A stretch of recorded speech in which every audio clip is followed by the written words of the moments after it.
I'm in my hometown in Transylvania and I want to show you the workshop where I started woodworking.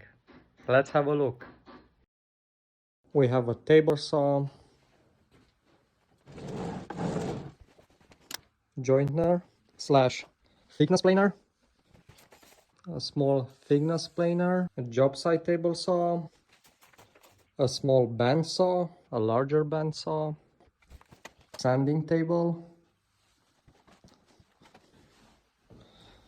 and this moves.